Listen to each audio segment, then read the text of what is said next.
Okay, good afternoon, or good morning, or good evening, whenever it is you are looking at this or watching this lesson.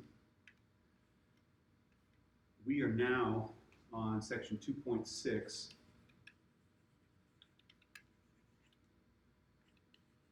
titled Related Rates. What's that little guy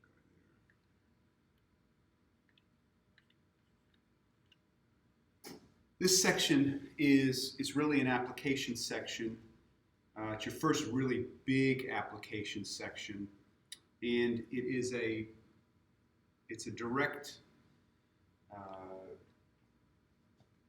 direct theoretical output from extension from 2.4 and 2.5. It's a practical application of implicit differentiation, which again is simply a natural consequence of the chain rule itself. So all this is really rooted in the chain rule. Well, remember in section 2.5 when we did implicit differentiation, I know we just spent a day with that. The basic idea there was when you had an operator, a differential operator,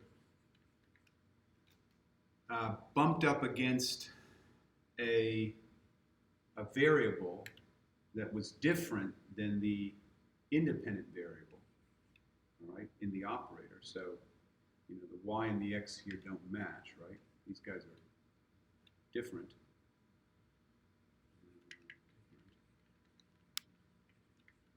Well, then, the only result you had was or the only option I guess you had was to think of the y as an independent variable of x, you know, and assume that it, you know, was differentiable in x, and so we would write y prime.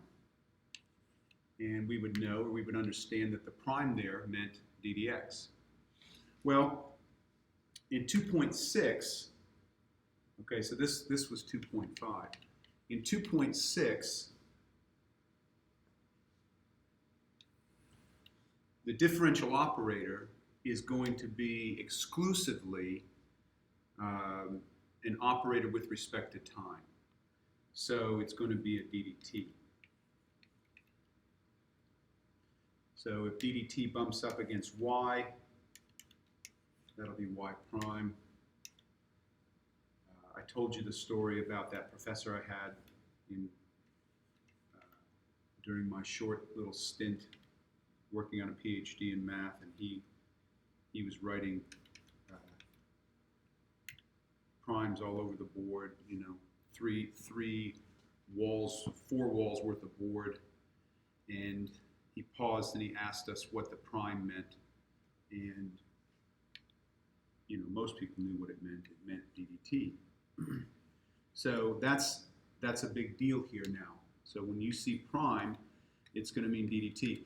It's not coincidental that we're in an application section now, because most calculus is applied to functions of time, to variables that depend or change in time, and they're differentiable in time. So ddt would be a natural operator finally to actually use. Okay, so that's really the rate side of it. All right, so when we see rate, we're thinking ddt. Okay. Well, that leaves the related part, and of the two words here, the related part is generally the more difficult part. The related part means it's up to you to determine the equation to write before you apply the ddt operator. The ddt operator is going to be easy.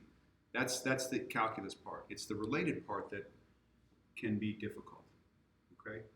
So, without further ado, let's take a look at some problems here. All right, so if you want to follow along in a book, I know you guys usually don't have books, but I'm on page 146, and I want to do a few examples for you, and then give you an assignment. Okay? Yeah, I know you haven't had homework in a while. It seems like so, but I want you need to practice some of these. These are ones that you really should practice. So let's take a look at number 3. Well, here's the related part. All right, this is the relationship that's implied in the word related rates. All right, so related rates. Okay, here's the related part. The rate part comes as a result of doing DDT on the related part.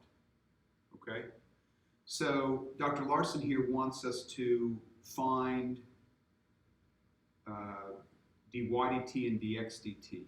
So for part A here, he says to find dy dt. Now, if you're looking at the book, he uses the differential notation, the DDT notation explicitly. I'm going to go ahead and use the prime if you don't mind. It's just easier to write. So find y prime when x is 8 and when x prime, all right? Now remember, that's x prime. This is dx dt, okay, is equal to 10. All right. Hey, I guess if you want me to slow down, obviously you can. I'm guessing you can pause this little presentation and rewind it. All right. So I'll try to not write a lot of the words that I'm saying, even though I feel compelled to do it because there's no one in this room as I'm talking, and you're just trying to connect my words to these symbols I'm writing on the board. So you need to go back and review what we've said. Please do so. Okay, so how do I find y prime? Well, to find y prime, I have to apply first of all the DDT operator. So let's do DDT on this guy. Okay, so this is if you follow 2.5, this doesn't look much different. Although what we did in 2.5 was we did DDX, right? Well, now it's a DDT operator. So remember, when the operator bumps into a variable that is not the same as this as the independent variable down here, all right? When these are different, okay, like they are going to be in both these guys' cases, right? Well, then the best you can do is just prime, right? dx dt dy dt. 4, of course, doesn't change in time, so ddt of 4 is going to be 0. But on the right or on the left, the first thing you want to do is you want to recognize that the governing rule here is the product rule. So f prime g plus f g prime, right? So f prime, here, my obsession with colors again, let's stay with blue. All right, so f prime g plus f g prime, all right, equals 0. Okay, cool? I hope it's cool. Rewind it and listen to it again if it's not. Okay, so we want to find y prime. Now notice he gives us x and he gives us x prime, but he doesn't give us y, right? He doesn't give us this value here.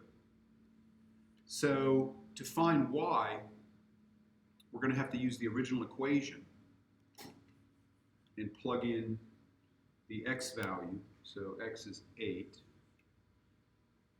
Okay, so 8 times y is 4. So when x is 8, y then is 1/2. All right, so now we've got all the pieces we need to find y prime.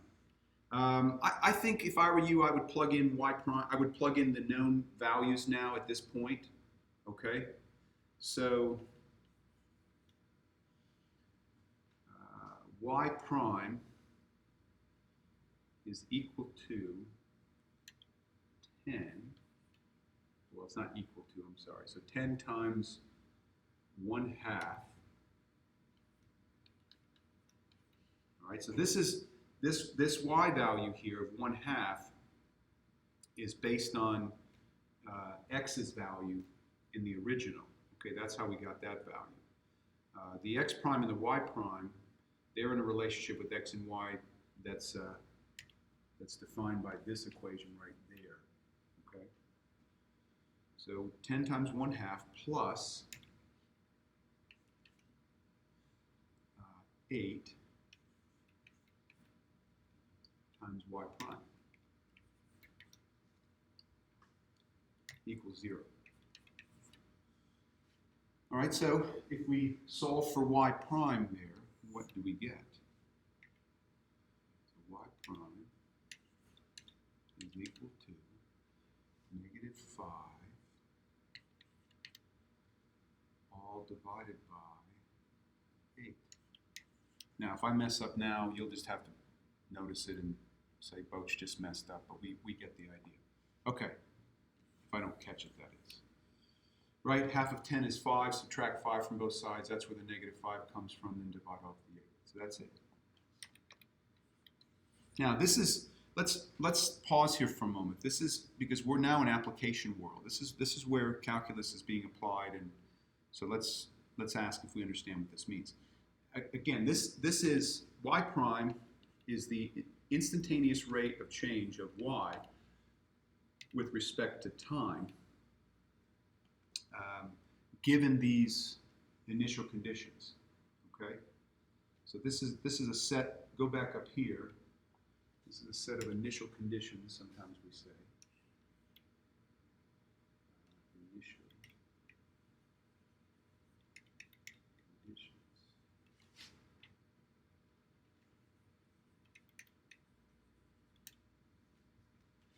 Yeah. Okay. Conditions. Right? Yeah. Okay. All right, now, are there any questions? Oh, why am I asking you that? Because you're not here, right? So that was I can't do that. So jump down, let's do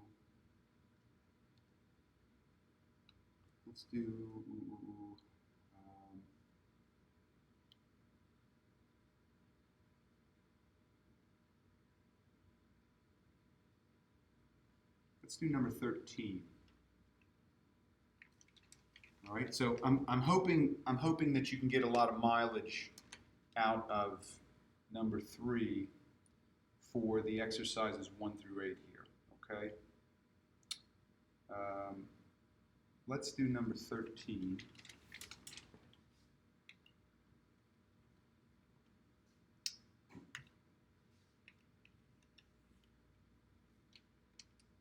All right. So, and again, if you have a book, it's going to be easy for you to follow along. But if not, I'll try to write out some of the words that he has here. This is we're getting into story problems now. Okay. The radius of a circle is increasing at a rate of 2 centimeters per minute. All right. Radius of a circle is increasing at a rate. The rate part means that it's dr dt. All right. So the radius of the circle is increasing at a rate, so dr dt. Increasing is important there, okay, because that means that the rate is positive. And so in this case here, dr dt is equal to 2. It says to find the rate of change of the area when r is 6 and r is 24. So they want you to find here d a dt. Now, this is a very typical related rates problem. Okay, so let me point out the typical quality of this problem. They give you, or the problem involves 2 rates. Okay, so 1 rate, 2 rates. They give you one of the rates, and they want you to find the other one. Okay, that is the typical type of related rates problem. All right, two rates, they give you one, they want you to find the other. Now remember at the beginning of this little lesson I told you that the rate part is going to be easy for you. I trust you guys. You know how to use a differential operator. You know the chain rule. You understand the idea of implicit differentiating implicitly. Okay, but it's the related part that generally causes students issues. All right. So the question is, how are these guys related to each other?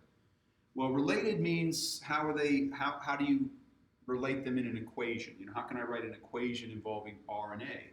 Well, the AP exam, I don't want you to stress out about this, but they will assume some very basic geometric relationships they'll assume that you know some very basic geometric relationships. And in this particular case, we're talking about a circle here. R stands for the radius of a circle. A is the area of the circle. So if you remember here, area is equal to pi r squared. All right, this is the relationship. This is the related part. All right, this equation is the part that will take a little bit of work for you to get. So I don't want you to get frustrated with it. It's really based not on a calculus idea at all, but on your ability to model, your ability to put together equations from story problems. That's really going to be the most challenging thing for you in this lesson. All right. Once you have the relationship between the two variables that are changing in time, you can go ahead now and do the DDT operator. So once we have our relationship, all right, now apply the DDT operator, all right, and that'll give us the rates that we need. So send the operator through. What do we get here? We get A prime, right? DADT equals, okay, pi is a constant, so it just comes along for the ride. A prime equals pi times 2r, all right? Now that's the derivative of r squared with respect to r, but then again, by implicit differentiation, you have to multiply that by the derivative of r with respect to t, okay? So 2r prime. That last part there is just really implicit differentiation, what we learned last in 2.5. Okay, that's it. Now you just have to plug in any initial conditions that you're given. You may have to derive a couple, like last time we had to find y when x was a given value. In this case here, let's see, I know dr dt, right? I know r prime is 2. So a prime is equal to 2 pi r times 2. But what about r? I need r, right? I need that guy. So in the problem for part, they give you actually two parts of this problem. For part A, they want you to find a prime when r is 6 centimeters, okay? So for part A, r equals 6 centimeters. So a prime is 2 pi 6 times 2, okay? And that's equal to, what's that equal to? 24 pi. Now, at this point too, in this lesson, units are going to be a little bit more important to us, okay? So remember, anything that's been affected by a DDT operator is going to have units something per time, okay? If you go back and you look at the original initial condition, I didn't do a good job here writing in the units. This is 2 centimeters per minute, all right? Centimeters per min. So the units on the area here then would be what? Well, it's going to be a square length unit, and since our length units were in centimeters, this is going to be centimeters squared per minute. Okay.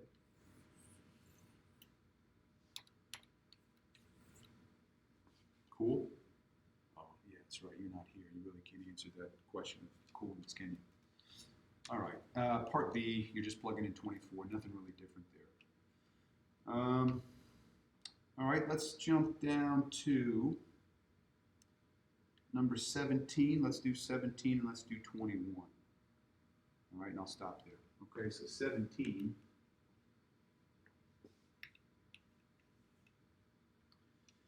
All right, this is the volume problem. It says a spherical balloon. Again, if you've got a book, you might want to follow along. I'm not going to write every single word out here. It just takes too long. A spherical balloon. So we're in 3 dimensions, right? Sphere, all right?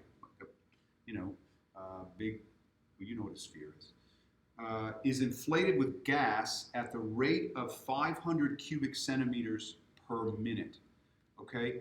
500 cubic centimeters per minute is the rate that the balloon is being inflated. Now, the very fact that it's cubic centimeters per minute, that tells you that it is a DDT of something, okay? So 500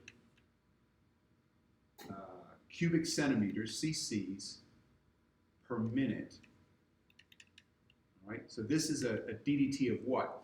Well, it's a DDT, the units tell you what it's a DDT of, okay? Cubic centimeters, what is that? That's volume, right? And of course, our operator is a DDT operator, so again, that's just telling us that we're DDTing the volume. So this is V prime. Now that's big, not velocity V, but this is volume, all right, dV dt, d volume dt. Yeah, I'll write that out, maybe that'll help. D volume. I can't spell. D volume dt. Okay, all right, so that's, remember, 2 rates, right? At least 2 rates. One of them is given, and you're solving for the other one. So let's keep reading. How fast is the radius of the balloon increasing? Okay? How fast is the radius of the balloon increasing? So what do they want you to find? They want you to find r prime. All right? D radius dt. Okay? That's what they want you to find. So again, basic, this is a very, very straightforward related rates problem. They give us V prime, and they want us to find R prime. Again, though, the big issue that you'll have is the relationship issue. All right. Remember, the title of this section is related rates. So how are they related? Okay. How are volume and radius related? Well, again, don't get stressed out. Oh, I can see Alexa right now. Alexa's fallen out of her chair because she's saying, "Oh my goodness, I don't know the volume of the formula for the volume of a sphere." All right, don't worry about that, Lex. It's going to be okay. They'll probably end up giving you things like that. Oh, and I know you just caught me saying probably. Yeah, I don't know for sure, but don't worry about that. Okay, just don't worry about it. Trust me. All right. Volume of a sphere. What is that? Volume is equal to 4/3 pi r cubed. Okay, I'm surprised I remembered that, to be honest with you. All right, 4/3 pi r cubed. Okay, don't worry about the formula. You'll be okay with that. All right, so that's the relationship, and once you've got that, now you can apply the DDT operator.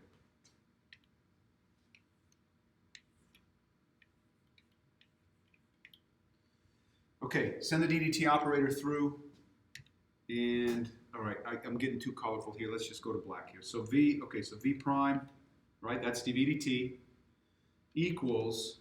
Now you've got chain rule here. All of this stuff here.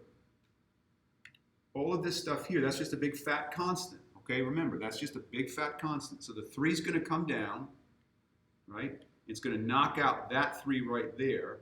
So you're left with what? 4 pi r squared. Now that's dV/dr. What we just came up with here, this is dV/dr. But by the chain rule, or by implicit differentiation, it's really the chain rule. All right, we've got to come back and multiply that then by dr dt, by r prime. Okay. All right, so there's our guy. So let's go back and look and see what we have. We've got 500. So we know v prime is 500, right? So 500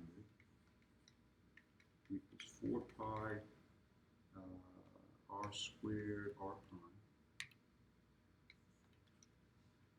And this is another A, part A, part B, B part. Let's just do one of them.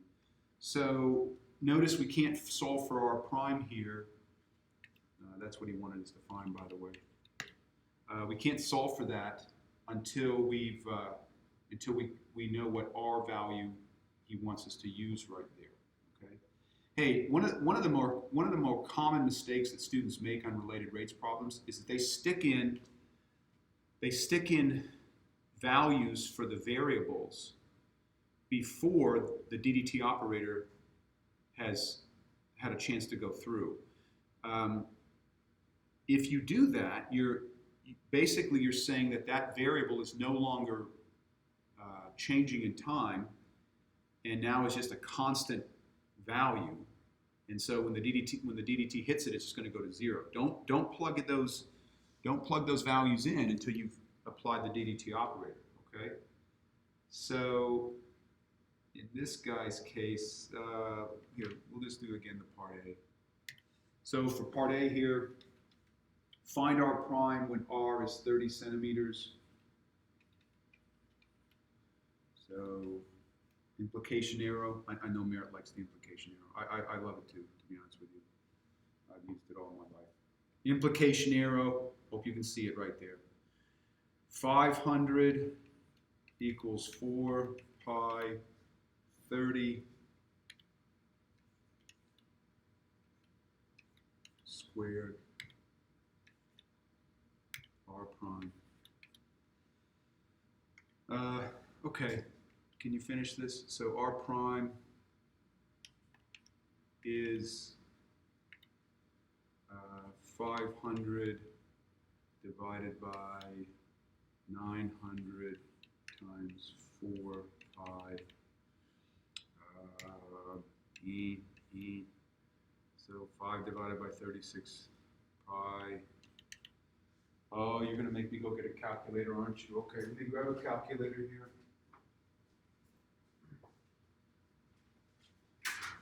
So 5 divided by 9 divided by 4 divided by pi, right, is equal to 0.00442. Just 1 0, sorry, 0.0442. And what's the unit on that? That's going to be important that you can understand that. That is a, okay, come back here. This is a, R is a length, right? This is a D length, D time. It's a length over time unit, right? So what were the lengths given here? Do we know this? All right, so notice the volume up there is cc's, all right, cubic centimeters, okay? So centimeters is the length.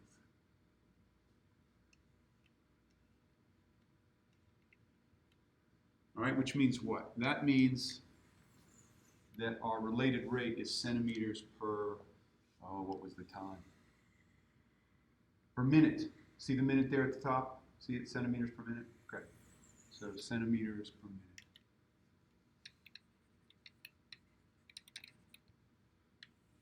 All right, pretty sweet, huh?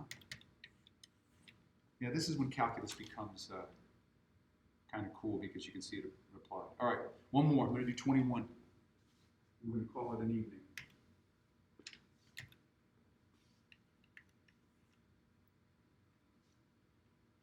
Okay, at a sand gravel plant, sand is falling off of a conveyor and onto a conical pile at a rate of 10 cubic feet per minute. Okay, so let's draw a picture of this, shall we? All right, so here's my little sand pile. Okay, conveyor belt. So let's say we'll draw the conveyor belt like this. Okay, so here comes this. Here's some sand coming on here. Okay. So there's sand. There's sand all coming down there. This is sand. Yeah. Okay. I know it's not a good drawing, but all right. Sand. Okay.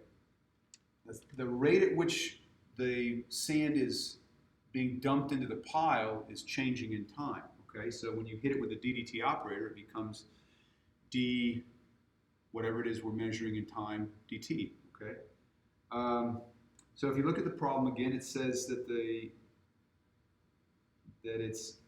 it's piling up at a rate of 10 cubic feet per minute. Okay.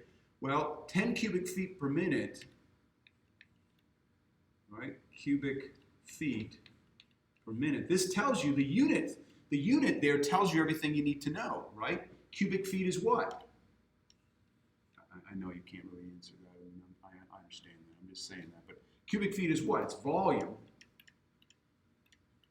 Okay, and there's our time, right? So this is a d volume dt. It's a VDT. Okay, V prime. All right, big V, volume V.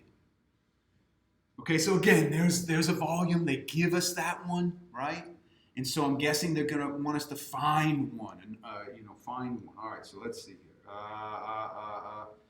The diameter of the base of the cone is approximately 3 times the altitude. Well, let's draw that in. Okay, so diameter.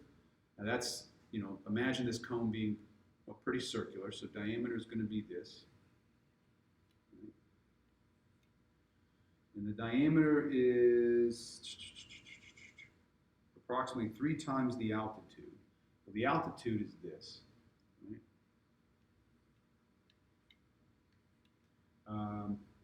You don't mind, I'm going to call it height. I'd rather write an H than an A. I don't know why. H for altitude there. So they tell us that D, diameter, is 3 times H, roughly. Okay? It's 3 times H. All right, at what rate, okay, here we go. Here's the rate they're looking for us to find. At what rate is the height, okay, now they use height. I don't know why they didn't use it before. The height of the pile changing when the pile is 15 feet high. All right, so they want us to find H prime. All right, H prime. This is the height dt. Okay, H prime. Again, I want you to notice this. I want you to look at this problem and say, okay, this really from at least from an outside, a first read, this has those common elements that we've seen, right? There are 2 rates involved, right? There's dV, dt, the volume changing in time, and the height changing in time. And now they give us one, they give us V prime, and they want us to find the other. So again, the big issue for you is going to be relationship. How are these guys related? All right, how are V and H related? All right, V and H. How are these guys related? Well, all right, so, you need what? You need a cone volume, right? So the volume of a cone is what? V. Okay, and Alexa, I know you're having an anxiety attack because you don't remember the volume of the cone. Don't worry about that. Trust me. Just don't worry about the volume of a cone, all right? The volume of a cone is 1/3 base. This is the area of the base, okay? Base, I'll put it in big B like that, times the height. Okay, base times the area of the base times the height. Okay, so hey, let me, and you know what? To be honest with you, I'm not real confident about that myself. Let me check that out real quick. I think that's right.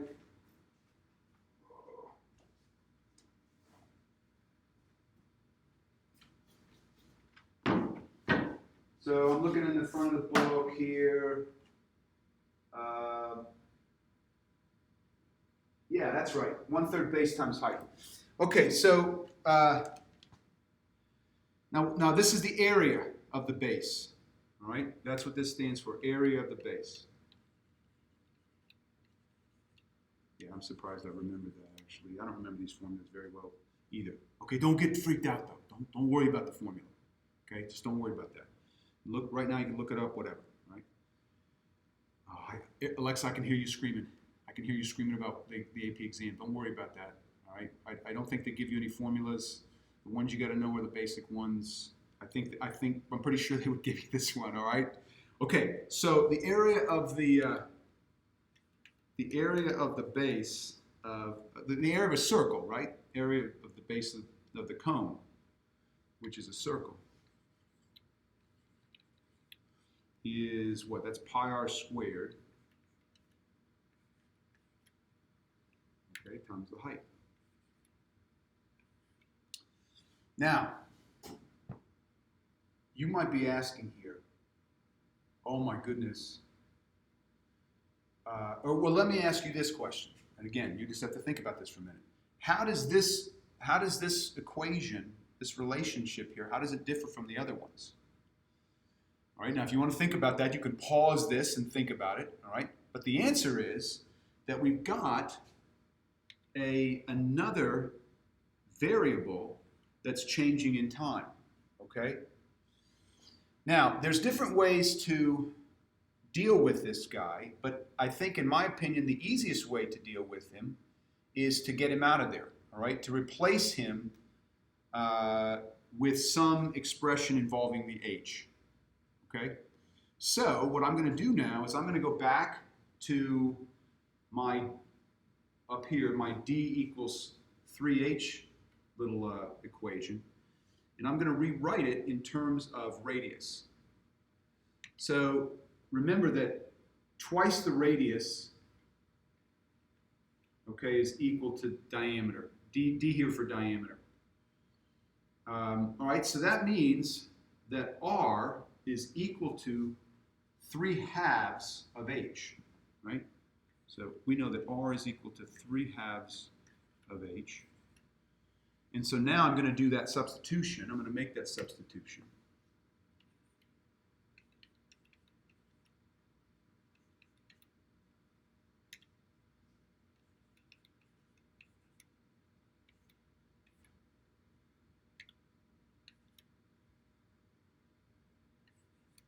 Okay, and now we've got an equation like we had before, right? It's an equation that only involves the variables that the problem was initially interested in, or that the problem initially gave us, all right, in terms of the fundamental relationship and each, changing in time, all right, so V and H. So again, just to review that, go up to the top here, right? Remember, they gave us V prime, right? They gave us V prime. They wanted us to find H prime. So what I'd like to do is I would like to find a relationship involving V and H only, okay? Relationship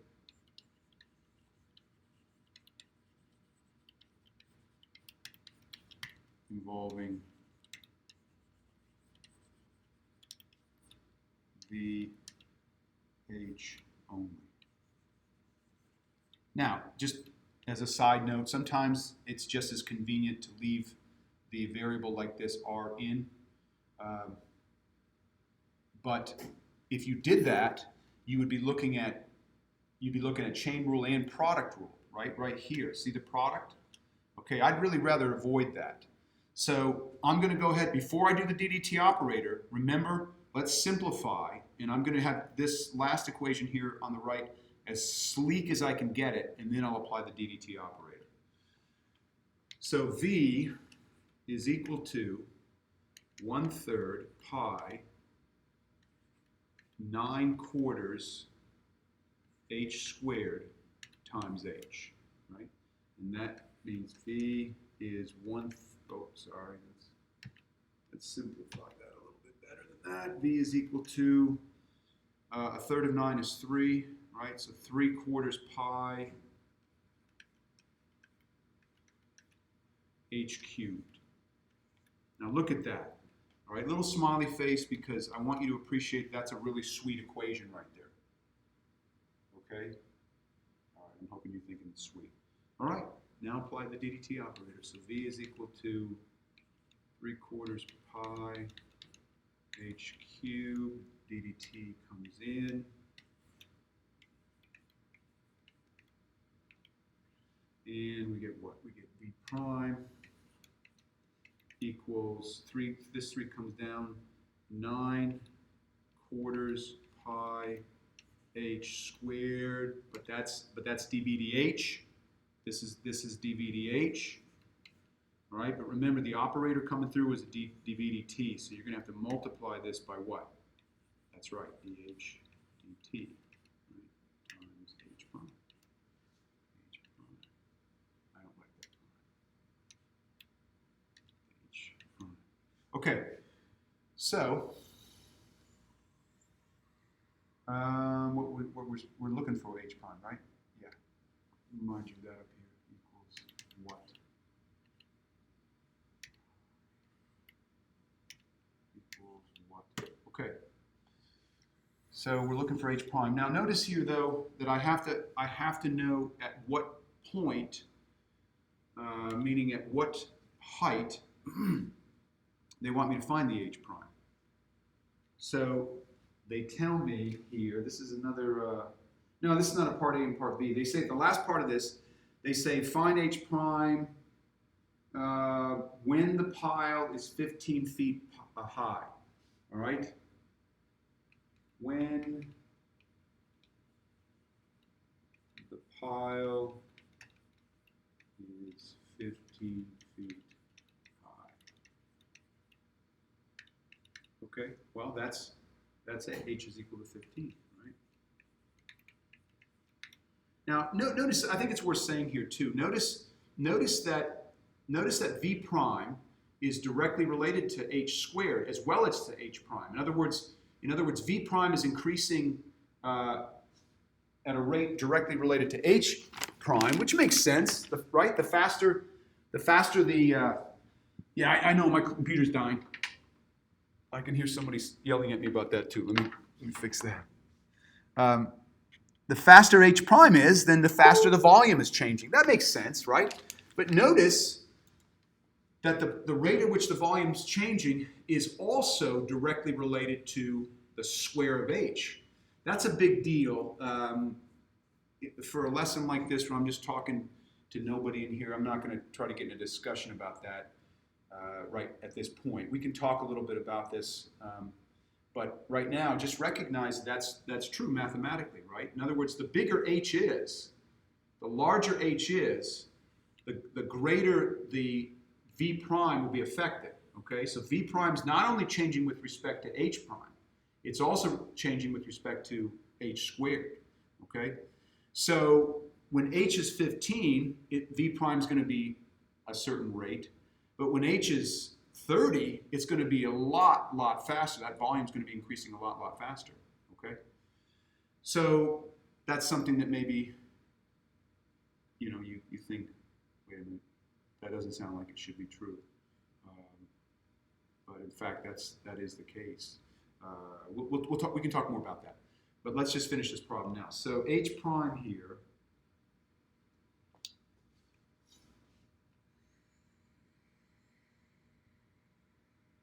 what was it again? Oh, we're solving for h prime. V prime is what? 10. V prime is 10.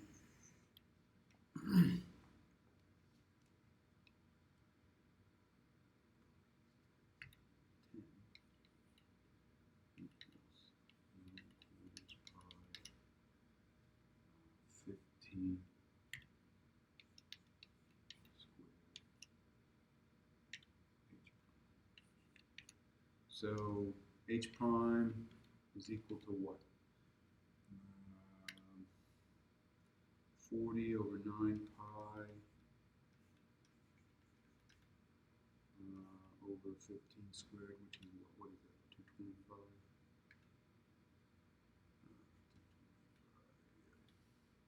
So that is equal to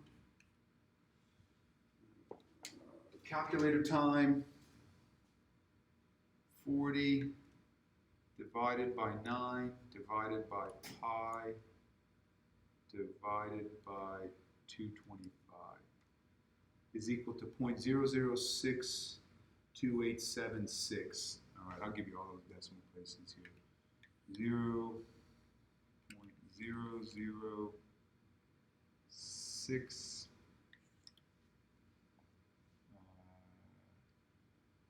2876.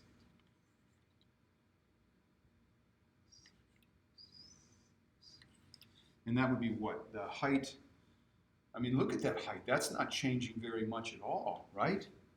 That height is, I mean, that's what, 6/1000 of a, what's our length unit here? Feet. Okay, so feet per minute.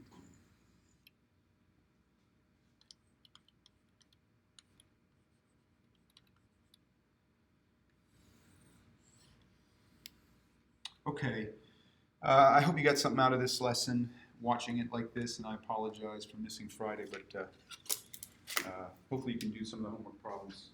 I'll give you an assignment, I'll put it on RenWeb, or I'll probably include it in the note that I'll include the instructions to watching this video with. All right, hey, love you guys. I will see you on Monday. All right, over and out.